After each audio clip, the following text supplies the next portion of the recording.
All right, I'm here again with Brad Feld making an encore appearance on my humble blog, which I am extremely grateful for. Here today to talk about Startup Life, which I have a copy of right here. A good book, and one that I think raises a lot of questions, really one that should be read by you and your significant other, I think, to really get the most out of it. So I'm going to start, Brad, just by asking you something you touch upon in the book. You and Amy both talk about the importance for entrepreneurs and their significant others to draw the boundaries of privacy early on in their life, because when you're a very high-profile entrepreneur, not everyone's obviously that high-profile, but even in a local community, an entrepreneur can get a public persona. So when I'm reading the book, and I think you should have called it Wild Monkey Sex, I think that would have been a great title for the book. We learn a lot about you and Amy, and I think to write a book like this and have it be an effective book, you have to say a lot. You have to be very open. Did you guys find yourself jousting as to, okay, wait, we can't say that, we can't talk about that, or was it just like, hey, this is it? Mostly this was it. So I'm more public than she is, and she's always been pretty clear about what the boundary is. And we have plenty of awkwardness in public together in Boulder. For example, we'll be at dinner and people will just come up to us and start talking to us. You know, it's kind of the way it goes, and we've gotten used to it and sort of know how to deal with it. And I think, you know, it's never something where people are doing something they don't realize is interfering.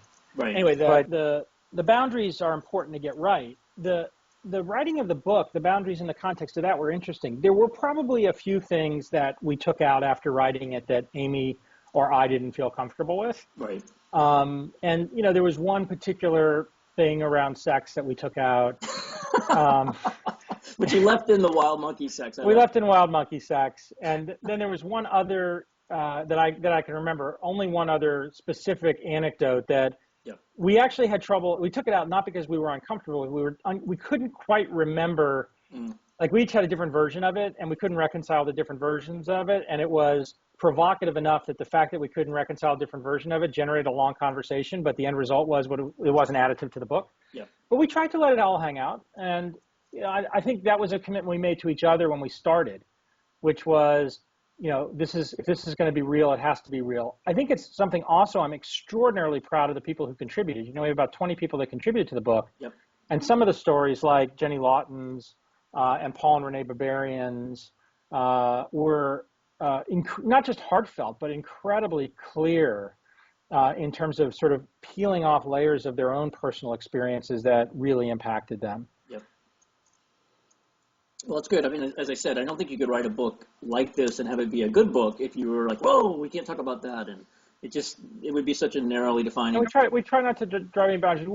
We worked hard to make sure it wasn't two things. One was we didn't want it to be a memoir. We wanted it to be something somebody could interpret and make their own, but we believed it needed to be supported with real experiences that we'd had. And on the other end of that spectrum, we didn't want it to be a yarb, which we refer to as yet another relationship book.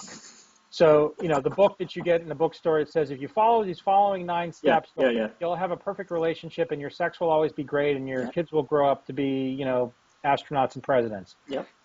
Bullshit. I mean, that's not what, you know, it's not true. It's a good way to sell books, but it's not true. And it's also not that helpful. Yeah. We tried to strike the right balance between those. Well, that's a good segue to my next point, because I like the fact that you're not dogmatic and you certainly say over and over, hey, look, this is what worked for us. This is what didn't work for us. You know, figure out what works for you. So I'm going to go through a few one-liners that I particularly liked in the book, and then you can just riff on them or just tell me you don't even remember that one or whatever. So I liked, you know, you said many entrepreneurs are high-functioning introverts, and I did a lot of this when I was reading it, like, yep. And the average person that would not really know me very well would think, no, kind of like you, no, guy, he's an extrovert, he's a salesman, he's raised money, all this stuff. But I'm a very private person, a shy person to some extent, and my wife has helped me sort of work with that a little bit. I love that line. I liked, and I sort of paraphrase some of these, pick the place you want to live and build your life around that choice, which, again, I live in Santa Barbara. I didn't know a single person when I moved here.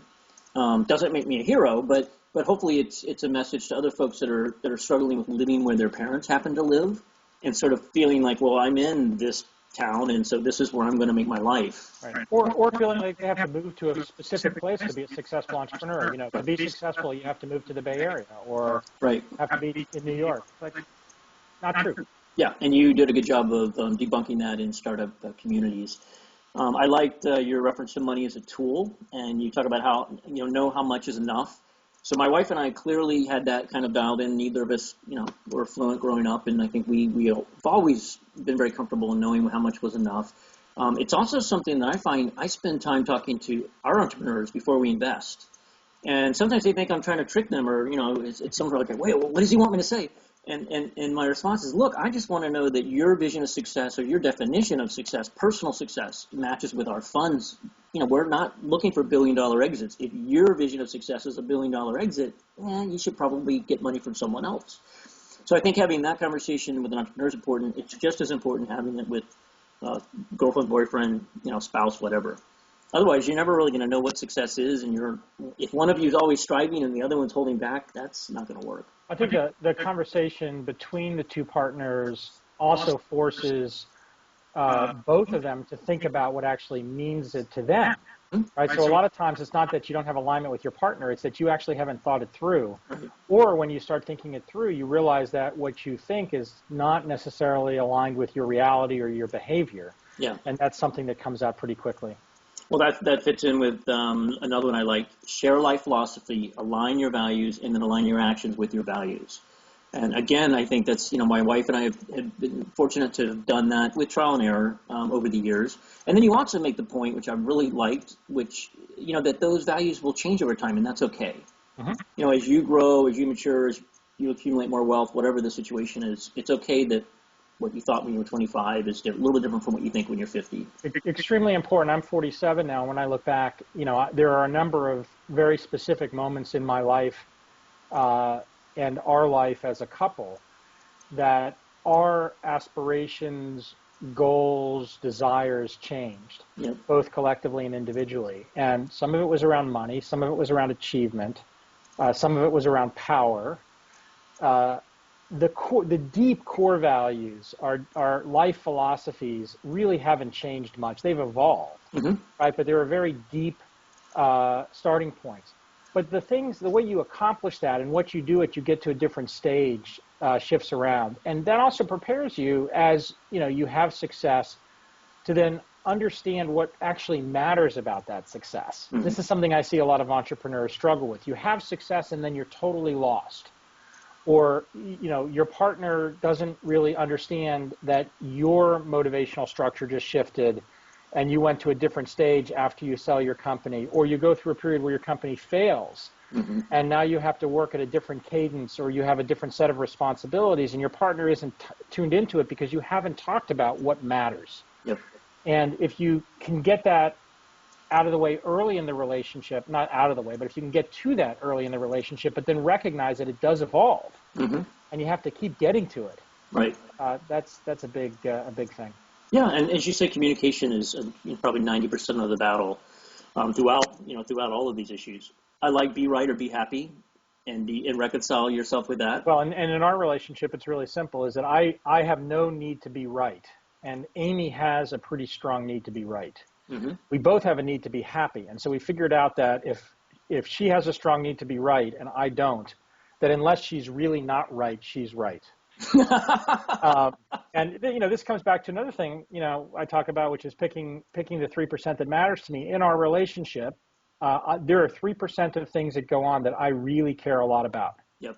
And 97% that I don't care about. So she gets those 97%, but the 3 that I really care about really do happen. And it's explicit. And she's, it's not a negotiation for my 3%. It's because it's only 3%, but I get to say it. And if something in my 3% is not something she's willing to do or wants to do, or she gets tired of it, then we can talk about it.